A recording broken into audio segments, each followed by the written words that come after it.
it's just like to wake up and be normal and not have to be anxious and not, you know, to be able to relate to people. This is hell. Trying to pretend you're normal because you don't want to admit that you have a mental illness. It shouldn't be something you have to hide. It shouldn't be something that's shameful. It should be just as normal as having a broken wrist, broken hand. Did you leave the military because of these 2 rapes? I did. I had the nervous breakdown. The betrayal caused me to not be able to trust anybody else. You're supposed to be able to trust them with your lives, and I can't trust them. I quit. That's the resentment I take away. You don't strike me as somebody who quits at anything. No. You said you just want people to see you as normal. Like, because you say you're a disabled veteran and people are like, oh, you're broken. 5 years of my life, I blocked it out, and I'm still dealing with it. It didn't make it go away. Trying to get help, you know, it's not easy. And then they have the mental health clinics at the VA, but you're sitting there waiting for hours, then you never see the same doctor. And over the years, I realized that by not speaking out, I carry the burden. And it shouldn't be mine to carry anymore. Why are you brave enough to talk to us today? I'm sick of being silent. I want people to understand that this happens more than people think. What seems surprising is that all 3 women say they still love the military, and especially their branches of the service, despite what happened to them. So why are they speaking publicly now?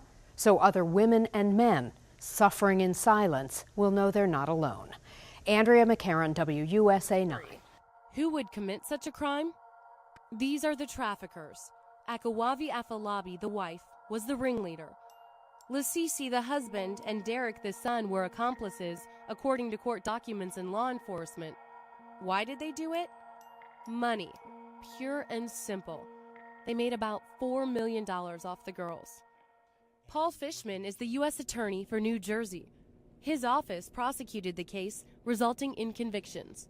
I think it's hard for some people to believe that in the year 2010 we have people who will actually put people in slavery.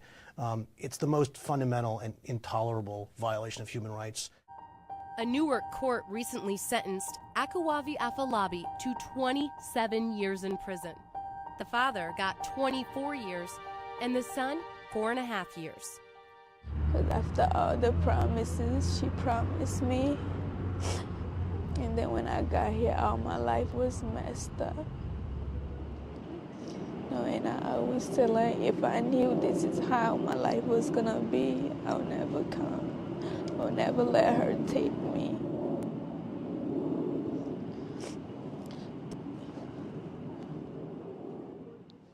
The fact that my clients could be in these hair salons for so many years braiding hair, as young as 9, 10, 11, is extremely frustrating, but it's not shocking. Human trafficking is extremely profitable. It's so profitable that we're seeing some drug traffickers get out of drug trafficking and into human trafficking. Zena took me on a walk where the girls used to walk every morning to work. From the house to the hair salon down the street. Slave girls walking in plain sight of an entire community. I always thought of running, but I ain't know nobody, and I didn't know where to go. Finally, after 5 years, a tip came to Immigration and Customs Enforcement, or ICE. These girls were shielded from the outside world, virtually hidden in plain sight. After months of surveillance, ICE agents raided the houses. Inside, they found the girls, mattresses on the floor, and filthy conditions. The traffickers had hidden bags of cash and the girls' passports. Something else the agents found? A notebook the girls used to track the tips they received at the hair salon. Ironically, on the cover of that notebook, a picture of the Statue of Liberty. After so much pain, the girls, now young women, were free. It was a good day because, it helped my life. I was so happy that I was out. from the jail. All I did was cry. It was, I don't know, it was overwhelming. I told myself she finally got what she deserved. She did really, really wrong. She treated us bad, and she was heartless. When I think about it, she was heartless. And I'm happy that she's caught. Amber Lyon, CNN, Newark, New Jersey.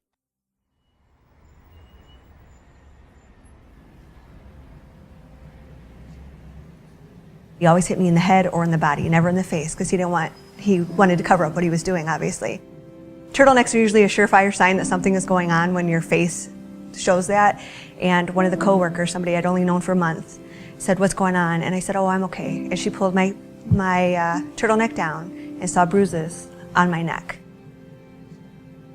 And she said, what happened to you? And I told her that, my boyfriend had beat me with a belt. He had beat me from my neck to my feet. And she was like, "Oh no, you're not going home, you're coming with us." And I told her about my son. She's like, "I don't care, he can come too." I stayed with her for about 2 months, found out I was pregnant, called him and told him I was not ready to be a single mom again to another baby. He was like, "I promise I won't do it again." He got on medication for his mental health issues that he was dealing with, and I went back. He was good for the first month or so, and then after that he went right back into the same ways that he had been.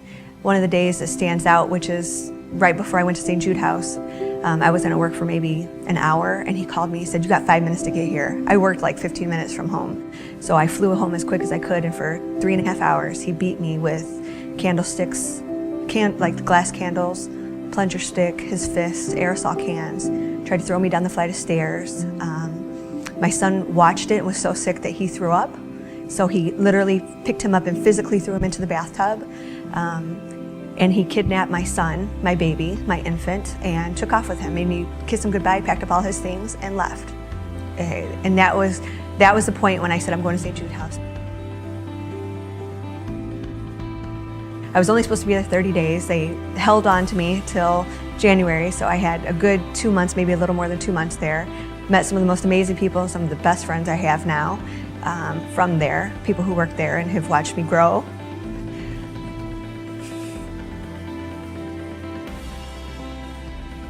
I got an apartment. I moved to Portage, which was in Porter County, and I figured I would be safer there. He wouldn't come there, and he did, and I let him back again, and it took one time, and he got mad because I wouldn't have sex with him, and he beat me again, slept with my phone so I couldn't call 911. The next day he left, and that was it.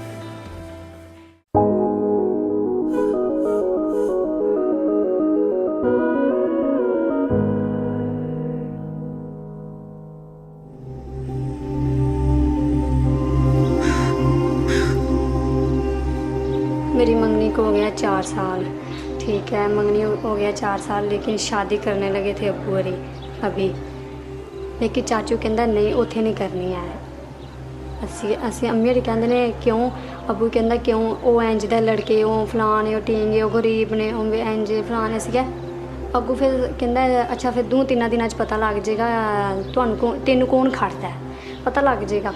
मैनू कहता ही भाई मैं अपने साले यार करना है।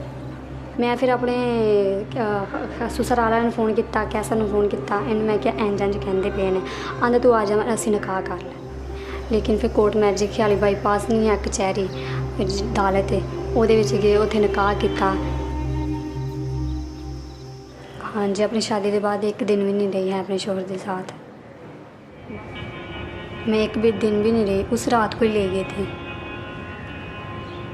तुसी साड़ी इज्जत रखो, सारे नाल टोरो, जुम्मे वाले दिन तुसी आन के लड़की नूं लै जाया जी। उन्हें कहा चलो ठीक है, कुरान खोलिया, इन्होंने ऊपर हाथ रखा कुरान दे उत्ते, दूजा दे बाद उत्ते हाथ रखा, ठीक है, असीं लड़की नूं कुछ नहीं कहते है। इतों फिर कहता है कि नाल नानका मेरे को लै गया, सानूं ट्यूटा करा के, ट्यूटा चलांदा सी जंगल दे थोड़ा सा लाया, नाल ही उन्हें गड्डी खिलारी है।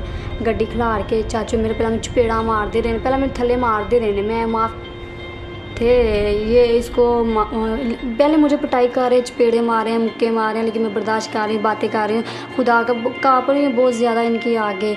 इन्होंने मेरी बात नहीं मानी, नहीं सुनी है।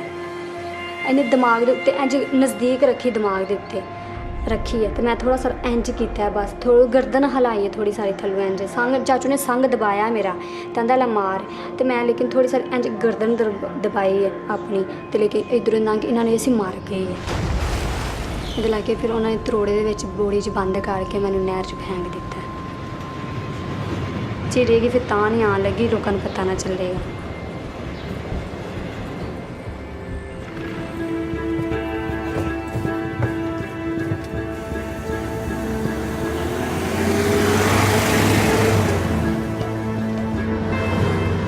मेरे ख्याल में ऑनर किलिंग के मतलब को ऐसा इस्लाम में हुक्म नहीं मिलता कि इस्लाम तो ये कहता है कि आप उनमें उनको हकूक़ का ख्याल रखें, चाहे वो मर्द हो या औरत हो।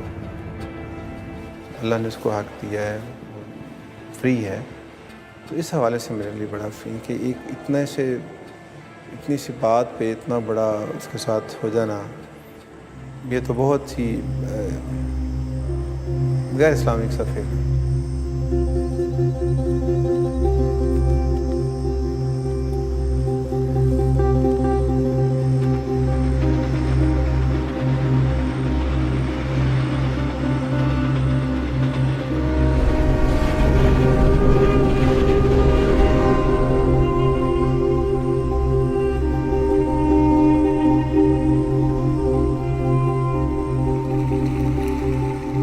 Oscar goes to A Girl in the River, The Price of Forgiveness, Sharmeen Obaid Chinoy. This week, the Pakistani Prime Minister has said that he will change the law on honor killing after watching this film. That is the power of film.